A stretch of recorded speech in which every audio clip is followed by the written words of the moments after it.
Chairman, I want to thank each and every one of you for taking time out of your schedule to be here. Mr. Walter, there are very serious concerns with how 501c tax-exempt organizations may be used not only to influence American politics and our elections, but to do so with foreign sources of funding. The organizations under Arabella Network, for example, of which you're familiar with, have reportedly received millions of dollars from foreign nationals while spending large sums of money on various political activities. Can you explain how this money moves from foreign hands to nonprofits here in the U.S. and then into the political arena? Certainly. In the case that I especially was focused on, that of Hans-Jörg Wyss, Mr. Wyss has a C3 private foundation with billions of dollars in assets. He also has a C4, the Burger Action Fund. That's pretty uncommon. George Soros has that kind of arrangement. Not many others do. And his C3 and his C4 have donated to C3s and C4s that are run by Arabella advisors. And of course, those C4s in turn are some of the biggest contributors to super PACs and general partisan causes. Given that our election laws prohibit foreign nationals from donating directly to the campaigns of candidates for federal office, do you think we should reconsider how we look at foreign donations to tax-exempt organizations that get involved in politics? And do you have a specific policy change that you would recommend? Well, as I said in my testimony, C4s are are obviously now a critical part of the way American politics operates, and people on both sides of the aisle today have raised concerns about them. So it seems eminently reasonable to accept the fact that they are engaged in our politics, and therefore, should those C4s be able to accept foreign dollars and then pass on money to super PACs when no one is quite sure whether it was the foreign money or not. So it seems reasonable and has been introduced in the House already to have limits on C4's ability to give to super PACs if they're going to take foreign money. You could simply forbid the C4s from receiving foreign money, or you could make it the C4 wait years before it donates to a super PAC.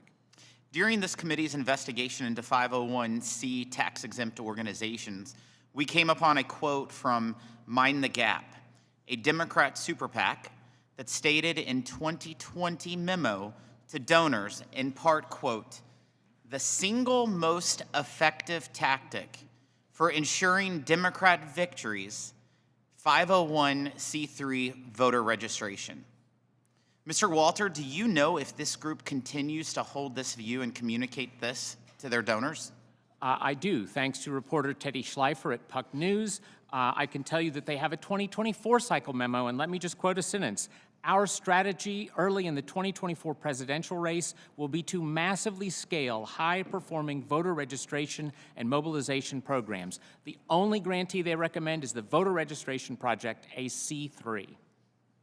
Mr. Whitson, a prime example of how 501c3 tax-exempt organizations have found their way into our political system is through the sponsorship of activities related to the actual administration of our elections in a clearly partisan manner. The $300 million plus in so-called Zuckerbucks donated by Mark Zuckerberg being a recent example of how private funds may have influenced the electoral process as they found their way into the actual administration of elections by state and local governments. What impact do you see this sort of very large, private, targeted sponsorship of electoral activity having on the outcome of elections and on the American people's faith in a fair and transparent system? Thank you for that question, Mr. Chairman. So it's kind of twofold. So I think number one, it's about inspiring voter confidence, and number two, it's about what the outcome is going to be. And so for FGA, we're not trying to litigate the 2020 election, but we are trying to learn from it. And so to answer your question, if we want to look at what damage we think this could do in 2024, we do have to look to 2020 and see what damage it did then. And so again, as I alluded to, thanks to the great work of our team as far as their analysis and research, we can see what some of the effect has been across the country. And I'll give you one example, Georgia. So in Georgia, the population of Georgia only accounts for about 3.2% of the population in the U.S.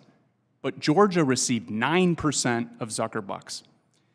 Of the Zuckerbucks money that went in, this is interesting, there's 6 counties that received grants of over $1 million. All 6 of those counties were won by Hillary Clinton in 2016 and won by Joe Biden in 2020. 9 out of the 10 highest recipient counties in the state of Georgia were won by both Clinton and Biden. So again, what we see from the past, what happened in 2020, is money funneled disproportionately into Democrat strongholds based on outcomes from 2016, and the money that money funneled into the jurisdictions it did, the outcome was that Joe Biden won at an incredibly high rate. So it seems the money followed Democrats, and it seemed to have benefit Democrats based on our research. Thank you.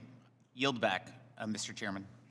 Thank you, Mr. Chairman. Let me yield myself a few minutes here just to understand some things. Ms. Chung, more